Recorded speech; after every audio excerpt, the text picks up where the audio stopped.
Olá, juventude linda. Oitavo ano do ensino fundamental e primeira etapa do ensino médio. Um grande abraço aqui da professora Cassila e vamos lá para a aula sobre a organela citoplasmática, pessoal. Então, a mitocôndria, na membrana externa, ela tem porinas e muitas enzimas. E a membrana interna, a função dela é transportadoras e elas têm adenosina trifosfato e sintetase, no caso. Eu vou fazer a sintetase, que seria uma questão de agilizar ou promover com maior rapidez a produção de energia. A matriz mitocondrial tem o DNA, que é o ácido desoxirribonucleico, próprio da mitocôndria, tá, pessoal? Então, ela é uma organela que ela tem o DNA próprio. E temos aqui os ribossomos e várias enzimas. Então, essa matriz mitocondrial, pessoal, seria essa substância que está contida no interior da mitocôndria, ok? Os lisossomos, a função deles é que eles realizam a digestão intracelular. Então, pela imagem aqui, verificamos que os lisossomos são bolsas circundadas por membrana, que são agregados proteicos de enzimas hidrolíticas. E são capazes de digerir substâncias orgânicas, pessoal. Substâncias, por exemplo, como a água, que não precisa de digestão, não precisa de lisossomos.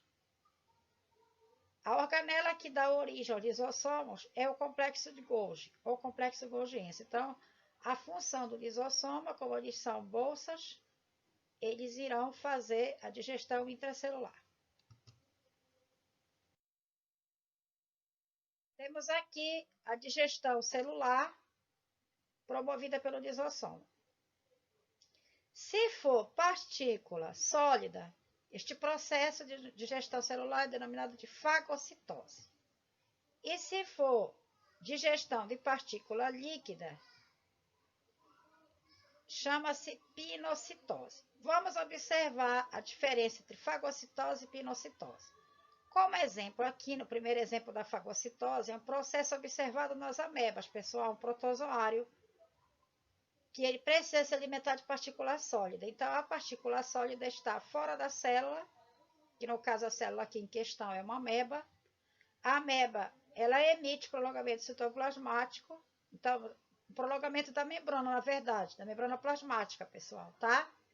A membrana plasmática, ela irá sofrer um processo aqui, ó, que ela vai se aproximando e ela vai ter tendência de abrir aqui um espaço para que a partícula sólida seja englobada. Então, quando a partícula sólida for englobada, a membrana plasmática ela irá se reconstituir. Ok? Depois, o que vai acontecer é que os lisossomos eles irão se aproximar da partícula sólida para fazer a referida digestão. Aqui no caso da pinocitose, temos um outro exemplo de uma célula vegetal, pessoal. A célula vegetal, como ela tem a parede celular, ela vai formar um canal. A gotícula líquida, ela irá ser transportada, que ela vai, no caso, ela vai cair, né, nesse canal. Após um tempo, o canal ele irá se desfazer, a membrana vai se reconstituir, no caso aqui a parede celular, e a partícula líquida ela será englobada para ocorrer a digestão da substância líquida orgânica. Não se esqueça que é substância líquida orgânica, a água não precisa, tá ok? Os centríolos seriam cilindros, ó, parece os tubinhos, né, pessoal, em forma de cilindro, cuja parede é constituída por 9 túbulos de 3 microtúbulos, denominado de tubulina.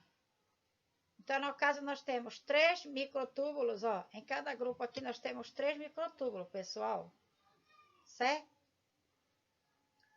Geralmente ocorre aos pares nas células. E é responsável pela divisão celular, orientam o deslocamento dos cromossomos para as células que estão sendo formadas.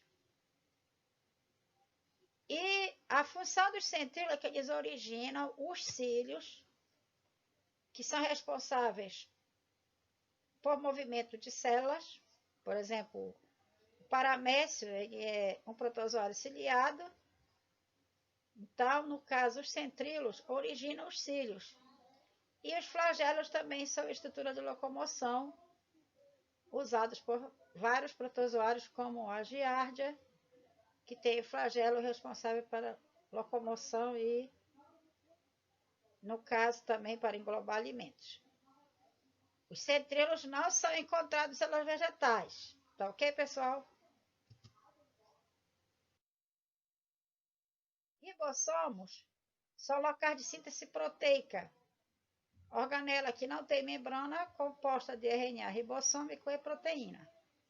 Encontra-se presente em células eucariontes e alguns procariontes. São encontrados livres no citossol, que seria a estrutura do citoplasma, ou na forma de polissomos. Na forma de polissomos estão presos ao retículo endoplasmático rugoso e dentro também das mitocôndrias e cloroplastos. Então, eles seriam mais ou menos assim, ó. Tá ok? Seria aqui, ó, ribossomos.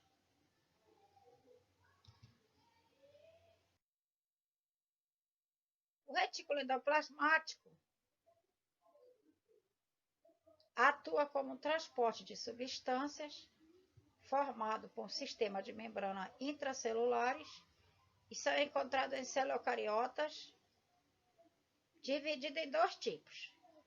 Temos o retículo endoplasmático rugoso e o retículo endoplasmático liso, também denominado de agranular.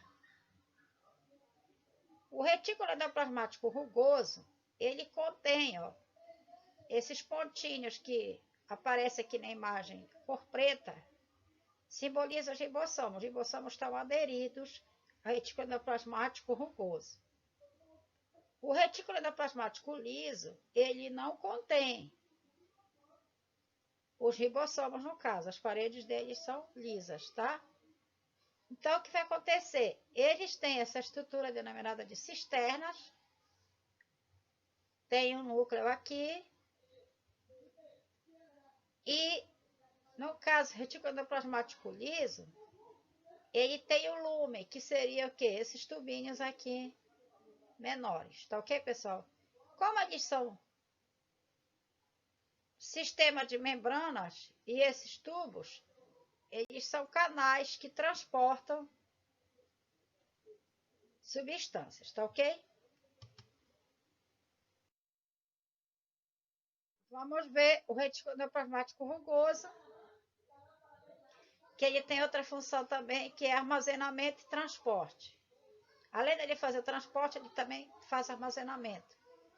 Se encontram aderidos à superfície externa, no caso os ribossomos, que já foi citado, ó, tá?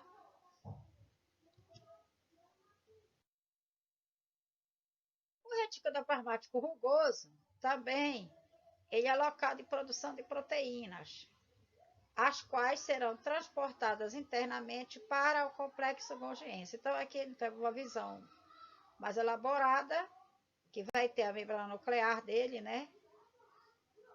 E ele vai ter os ribossomos bem aderidos numa foto mais ampliada aqui, numa imagem mais ampliada. O aparelho de Golgi, ele é responsável pela formação dos lisossomos. Ele é responsável também pela formação da lamela média na célula dos vegetais. Ele é responsável pelo acrossoma do espermatozoide e também está ligado à síntese de polissacarídeos, como a hemicelulose, que está presente na parede celular dos vegetais, e também carboidratos das glipoproteínas. Então, aqui no caso, o aparelho de Golgi, ele tem essa estrutura denominada de cisterna, a vesícula excretora, que está aderida aqui, ó, a vesícula excretora,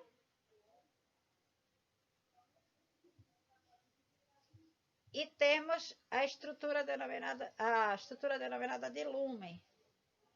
Ok, pessoal? O lúmen seria aqui um espaço interno, dentro da cisterna, ok? A nova vesícula em formação, ela ocorre assim, ó, que a cisterna ela irá sofrer um pequeno estrangulamento para formar a vesícula secretora que fica aderida. Tchau, pessoal. Um abraço. Até a próxima.